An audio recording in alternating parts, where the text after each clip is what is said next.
Ministério da Verdade, Miniver. Em Nova Fala era o idioma oficial da Oceania. Era extraordinariamente diferente de todos os outros objetos à vista. Era uma enorme estrutura piramidal de concreto branco cintilante, erguendo-se terraço após terraço, 300 metros de espaço acima do lugar onde Winston estava mal dava para ler, escarvados na parede branca em letras elegantes, os 13 slogans do partido. Guerra é paz. Liberdade é escravidão. Ignorância é força. Comentava-se que o Ministério da Verdade continha 3.000 salas acima do nível do solo e ramificações equivalentes abaixo. Em Londres havia somente 3 outros edifícios de aparência e dimensões equivalentes. Eles tinham o efeito de reduzir tão drasticamente a arquitetura circundante que do telhado das mansões Victory era possível avistar os 4 ao mesmo tempo. Eram a sede dos 4 ministérios entre os quais se dividia a totalidade do aparato governamental. O Ministério da Verdade, responsável por notícias, entretenimento, educação, belas artes. O Ministério da Paz, responsável pela guerra. O Ministério do Amor, ao qual cabia manter a lei e a ordem. E o Ministério da Pujança, responsável pelas questões econômicas. Seus nomes, em Nova Fala, Miniver, Minipaz, Minamor e Minipuja. Se vocês pararem para observar, vocês vão notar que, infelizmente, esta distopia descrita pelo autor acaba que possui muita semelhança com a realidade que nós estamos vivendo. Seja pelo poder estatal ou pelo poder dos metacapitalistas.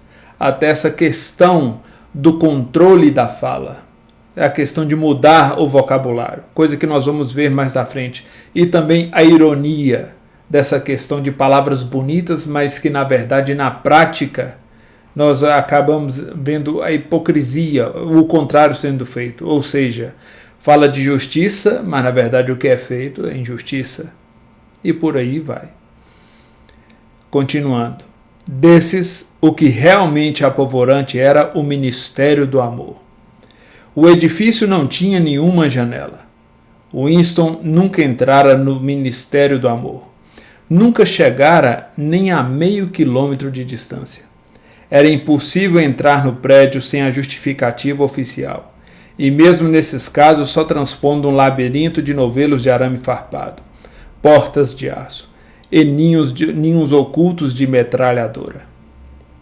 Mesmo as ruas que levavam até as barreiras externas eram percorridas por guardas com cara de gorila vestidos fardas negras e armados de cacetetes articulados. Winston virou-se abruptamente. Compusera a própria fisionomia de modo a ostentar a expressão de tranquilo otimismo que convinha ter o rosto sempre que encarasse a teletela. Isso aqui vocês vão notar a semelhança nos dias de hoje com a questão do reconhecimento facial. Hoje, as pessoas mais incautas, elas não enxergam muito essa questão. Mas hoje essa questão do celular, essa questão dos aplicativos, eles têm o algoritmo que interpreta como está seu humor, que interpreta coisas que você vê. Por exemplo, quando você vê uma foto, ele detecta se você gosta ou não daquela foto. E assim por diante. E essa teletela aqui, por vigia, no caso do Estado, teria a ver que se você estaria satisfeito com o regime. E por aí vai. É a questão do controle. Continuando. Atravessou a sala e entrou na minúscula cozinha. Para poder sair do ministério naquele horário, sacrificara o almoço na cantina. Sabia que o único alimento existente na cozinha era um naco de pão escuro que só seria consumido no café da manhã do dia seguinte. Tirou da prateleira uma garrafa de líquido incolor com uma simples etiqueta branca onde se lia Gin Victory. A bebida exalava um odor oleoso, enjoativo, semelhante ao da aguardente de arroz dos chineses. Winston serviu-se de pouco menos de uma xícara de chá. Preparou-se para o impacto e engoliu o líquido como se quem toma uma dose de remédio. No mesmo instante, o seu rosto ficou rubro e lágrimas começaram a escorrer-lhe o rosto. A substância parecia ácido nítrico e, ao engoli-la, a pessoa tinha a sensação de receber um golpe de cacetete na nuca. Logo em seguida, porém, a ardência no ventre esmoreceu e o mundo começou a parecer mais prazeroso. Isso aqui, essa questão do relaxamento, é muito importante as pessoas entenderem a função das drogas em uma sociedade doente. Em uma sociedade doente, a questão mesmo, até mesmo da propaganda para usar, seja a droga lícita ou ilícita, eu já falei mais de uma vez que eu sou contra todas, não tenho nenhuma empatia por nenhuma, não tenho simpatia, na verdade, por nenhuma. E eu acho importante que vocês entendam essa questão do uso das drogas para que a pessoa comece a achar a realidade aceitável. Porque se a pessoa passar a ver a realidade como ela realmente é, ela pode ou se curvar ou pode resolver lutar. Então é por isso que é importante compreender esses detalhes, essas nuances do que está acontecendo e especialmente comparar com os dias de hoje. Tirou um cigarro de um maço amarrotado onde estava escrito Cigarros Victory e imprudentemente segurou na vertical, o que fez com que o recheio de tabaco caísse ao chão. Na tentativa seguinte teve mais sorte. Voltou para a sala de estar e sentou-se junto a uma mesinha que ficava à esquerda da teletela.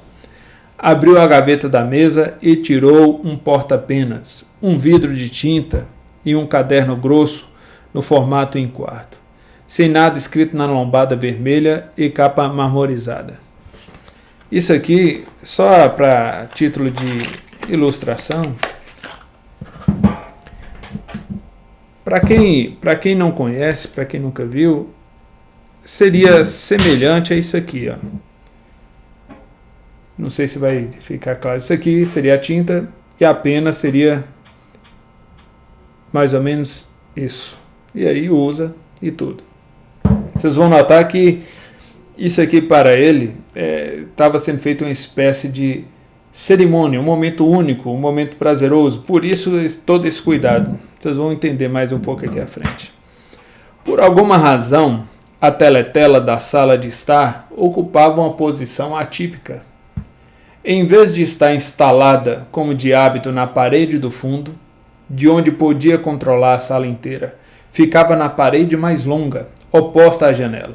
Em um dos seus lados havia uma reentrância pouco profunda na qual Winston estava agora instalado e que na época da construção dos apartamentos provavelmente se destinava a abrigar uma estante de livros. Sentando-se na reentrância e permanecendo bem ao fundo, Winston conseguia ficar fora do alcance da teletela, pelo menos no que dizia respeito à visão. Podia ser ouvido, claro, mas enquanto se mantivesse naquela posição, não podia ser visto. Em parte, fora a topografia pouco usual do aposento que lhe dera a ideia de fazer a coisa que estava prestes a fazer. Mas essa coisa também lhe fora sugerida pelo caderno que acabara de tirar da gaveta. Era um caderno singularmente bonito. Seu papel acetinado, cor de creme, um pouco amarelecido pela idade. Era de um tipo que já não se fabricava há pelo menos 40 anos. Ou seja, uma preciosidade. Ele quase estava no ritual para fazer isso aqui. Dava para imaginar, porém, que o caderno era muito mais velho do que isso. Vira-o exposto na vitrine de uma lojinha de badulaques desmazelada de um setor miserável da cidade. Qual setor, exatamente, já não se recordava. E fora no mesmo instante tomado pelo desejo avassalador de possuí-lo. Supunha-se que os membros do partido não frequentassem estabelecimentos comerciais comuns, dedicados ao livre comércio, entre aspas, ao livre comércio, porque isso aqui é hipocrisia, entre aspas. Nada era livre aqui. Mas a regra não era obedecida com rigor porque havia diversas coisas, por exemplo, cardaços de sapato, lâminas de barbear, impossíveis de serem obtidas de outra forma. Depois de olhar rapidamente para os dois lados da rua, Winston se enfiara na loja e comprara o caderno por $2,50. Na ocasião, não tinha consciência de querê-lo por alguma coisa específica. Cheio de culpa, levara-o para dentro da casa. Mesmo sem nada escrito nele, aquele era um bem comprometedor. A coisa que estava prestes a fazer era começar um diário. Não que isso fosse ilegal. Nada era ilegal, visto que já não existiam leis. Mas se o fato fosse descoberto, era praticamente certo que o punissem com a morte ou com pelo menos 25 anos de prisão em algum campo de trabalhos forçados. Essa parte é importante ressaltar, essa parte quando fala que não havia lei, qual a semelhança com o que acontece hoje? Hoje, aparentemente, no papel, há leis. Agora, na prática são obedecidas? Na prática são seguidas? Óbvio que não. Óbvio que não. Na prática, o que acontece é a vontade de alguns grupos sobre outros prevalece. Infelizmente, no Ocidente, deixar isso bem claro, no Ocidente esta é a prática.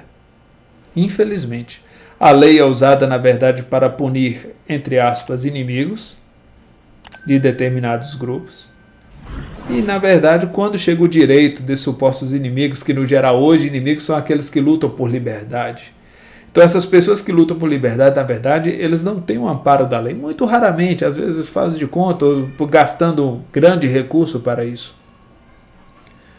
Então, essa parte de não haver leis, tenham sempre em mente que a lei, ela por uma questão conceitual, ela pode existir. Está lá no papel. Mas e na prática? Será que existe? Vão pensando. Winston encaixou uma pena no porta-penas e chupou para remover a graxa. A pena era um instrumento arcaico, pouco usado inclusive para assinaturas, e ele obtivera aquela furtivamente e com alguma dificuldade. Só por ter sentido que o belo papel creme merecia que escrevessem nele com uma pena de verdade, em vez de ser rabiscado com lápis tinta. E assim finalizamos a parte 2.